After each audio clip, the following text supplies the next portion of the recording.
Also, Russia was the last major European nation to refuse to give in to the privately owned central bank scheme.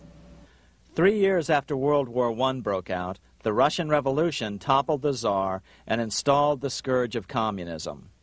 Jacob Schiff of Kuhn-Loeb and Company bragged from his deathbed that he had spent $20 million towards the defeat of the Tsar. Money was funneled from England to support the revolution as well. Why would some of the richest men in the world financially back communism, the system that was openly vowing to destroy the so-called capitalism that made them wealthy? Researcher Gary Allen explained it this way. If one understands that socialism is not a share the wealth program, but is in reality a method to consolidate and control the wealth, then the seeming paradox of super-rich men promoting socialism becomes no paradox at all. Instead, it becomes logical, even the perfect tool of power-seeking megalomaniacs. Communism, or more accurately socialism, is not a movement of the downtrodden masses, but of the economic elite. As W. Cleon Skousen put it in his 1970 book, The Naked Capitalist, power from any source tends to create an appetite for additional power. It was almost inevitable that the super-rich would one day aspire to control not only their own wealth, but the wealth of the whole world. To achieve this, they were perfectly willing to feed the ambitions of the power-hungry political conspirators who were committed to the overthrow of all existing governments and the establishments of a central worldwide dictatorship. But what if these revolutionaries get out of control and try to seize power from the super-rich? After all, it was Mao Zedong who in 1938 stated his position concerning power. Political power grows out of the barrel of a gun. The Wall Street London axis elected to take the risk. The master planners attempted to control revolutionary communist groups by feeding them vast quantities of money when they obeyed, and contracting their money supply, or even financing their opposition if they got out of control. Lenin began to understand that although he was the absolute dictator of the new Soviet Union, he was not pulling the financial strings. Someone else was silently in control. The state does not function as we desired. The car does not obey. A man is at the wheel and seems to lead it, but the car does not drive in the desired direction. It moves as another force wishes.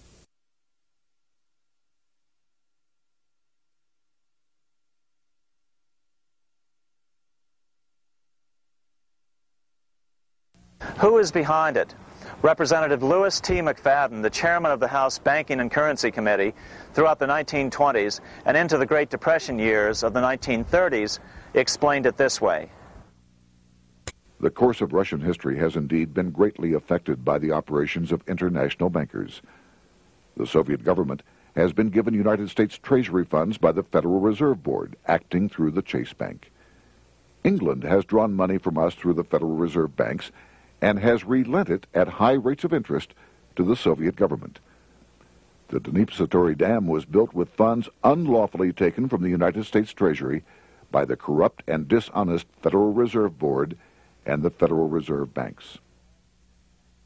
In other words, the Fed and the Bank of England, at the behest of the international bankers who controlled them, were creating a monster, one which would fuel 7 decades of unprecedented communist revolution, warfare, and most importantly, debt. In case you think there's some chance that the money changers got communism going and then lost control, in 1992, the Washington Times reported that Russian President Boris Yeltsin was upset that most of the incoming foreign aid was being siphoned off, quote, straight back into the coffers of Western banks in debt service, close quote. No one in his right mind would claim that a war as large as World War I had a single cause. Wars are complex things with many causative factors. But on the other hand, it would also be equally foolish to ignore as a prime cause of World War I those who would profit the most from the war. The role of the money changers is no wild conspiracy theory. They had a motive, a short-ranged, self-serving motive, as well as a long-range political motive of advancing totalitarian governments, with the money changers maintaining the financial clout to control whatever politician might emerge as the leader. Next, we'll see what the money changers' ultimate political goal is for the world.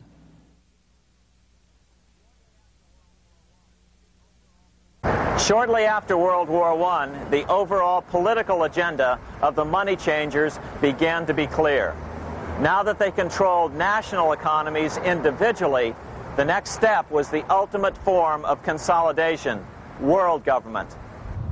The new world government proposal was given top priority at the Paris Peace Conference after World War I. It was called the League of Nations, but much to the surprise of Paul Warburg and Bernard Baruch, who attended the peace conference with President Wilson, the world was not yet ready to dissolve national boundaries. Nationalism still beats strong in the human breast. For example, Lord Curzon, the British Foreign Secretary, called the League of Nations a good joke, even though it was the stated policy of the British government to support it. To the humiliation of President Wilson, the U.S. Congress wouldn't ratify the League either. Despite the fact that it had been ratified by many other nations, without money flowing from the U.S. Treasury, the League died. After World War I, the American public had grown tired of the internationalist policies of Democrat Woodrow Wilson. In the presidential election of 1920, Republican Warren Harding won a landslide victory with over 60% of the vote. Harding was an ardent foe of both Bolshevism and the League of Nations. His election, which opened a 12-year run of Republican presidents in the White House, led to an unprecedented era of prosperity known as the Roaring Twenties. Despite the fact that the war had brought America a debt 10 times larger than its Civil War debt, still the American economy surged. Gold had poured into the country during the war, and it continued to do so afterwards. In the early 1920s, the governor of this bank, the Fed country during the war, and it continued to do so afterwards. In the early 1920s, the governor of this bank, the Federal Reserve Bank of New York, a man named Benjamin Strong, met frequently with the secretive and eccentric governor of the Bank of England, Montague Norman. Norman was determined to replace the gold England had lost to the U.S. during World War I and return the Bank of England to its former position of dominance in world finance.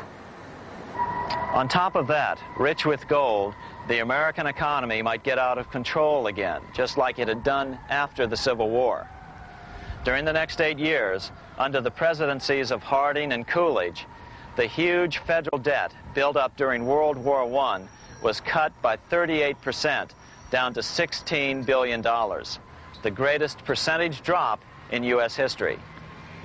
During the election of 1920, Warren Harding and Calvin Coolidge ran against James Cox, the governor of Ohio, and the little-known Franklin D. Roosevelt, who had previously risen to no higher post than President Wilson's Assistant Secretary of the Navy.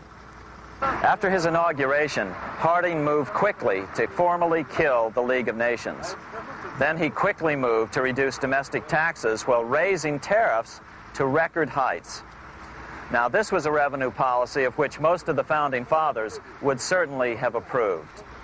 His second year in office, Harding took ill on a train trip in the West and suddenly died. Although no autopsy was performed, the cause was said to be either pneumonia or food poisoning. When Coolidge took over, he continued Harding's domestic economic policy of high tariffs on imports while cutting income taxes. As a result, the economy grew at such a rate that net revenue still increased. Now that had to be stopped. So just as they'd done so frequently before, the money changers decided it was time to crash the American economy. The Federal Reserve began flooding the country with money. They increased the money supply by 62% during these years. Money was plentiful. This is why it was known as the Roaring Twenties. Before his death in 1919, former President Teddy Roosevelt warned the American people what was going on. As reported in the March 27, 1922 edition of the New York Times, Roosevelt said, "These international bankers and Rockefeller Standard Oil interests control the majority of newspapers and the columns of these papers to club into submission or drive out of public office officials who refuse to do the bidding of the powerful, corrupt cliques which compose the invisible government." Just one day before, in the New York Times, the mayor of New York, John Hylan, quoted Roosevelt and blasted those he saw as taking control of America, its political machinery, and its press. The warning of Theodore Roosevelt has much timeliness today, for the real menace of our republic is this invisible government which, like a giant octopus, sprawls its slimy length over city, state, and nation. It seizes in its long and powerful tentacles our executive officers, our legislative bodies, our schools, our courts, our newspapers, and every agency created for the public protection. To depart from mere generalizations, let me say that at the head of this octopus are the Rockefeller Standard Oil interest and a small group of powerful banking houses generally referred to as the international bankers. The little coterie of powerful international bankers virtually run the United States government for their own selfish purposes. They practically control both parties, write political platforms, make cat's paws of party leaders, use the leading men of private organizations, and resort to every device to place in nomination for high public office only such candidates as will be amenable to the dictates of corrupt big business. These international bankers and Rockefeller Standard Oil interests control the majority of newspapers and magazines in this country. Why didn't people listen to such strong warnings and demand that Congress reverse its 1913 passage of the Federal Reserve Act? Because remember, it was the 1920s. A steady increase in bank loans contributed to a rising market. In other words, just as it is today, in times of prosperity, no one wants to worry about economic issues. But there was a dark side to all this prosperity. Businesses expanded and became strung out on credit. Speculation in the booming stock market became rampant. Although everything looked rosy, it was a castle made of sand. When all was in readiness, in April of 1929, Paul Warburg, the father of the Federal Reserve, sent out a secret advisory warning his friends that a collapse and nationwide depression was certain. In August of 1929, the Fed began to tighten money. It is not a coincidence that the biographies of all the Wall Street giants of that era, John D. Rockefeller, J.P. Morgan, Bernard Baruch, etc., all marvel that they got out of the stock market just before the crash and put all their assets in cash or gold. On October 24, 1929, the big New York bankers called in their 24-hour broker call loans. This meant that both stockbrokers and customers had to dump their stocks on the market to cover their loans, no matter what price they had to sell them for. As a result, the market tumbled, and that day was known as Black Thursday. According to John Kenneth Galbraith, writing in The Great Crash, 1929, at the height of the selling frenzy, Bernard Baruch brought Winston Churchill into the visitors' gallery of the New York Stock Exchange here to witness the panic and impress him with his power over the wild events down on the floor. Congressman Louis McFadden, chairman of the House Committee on Banking and Currency from 1920 to 1931, knew who to blame. He accused the Fed and the international bankers of orchestrating the crash. It was not accidental. It was a carefully contrived occurrence.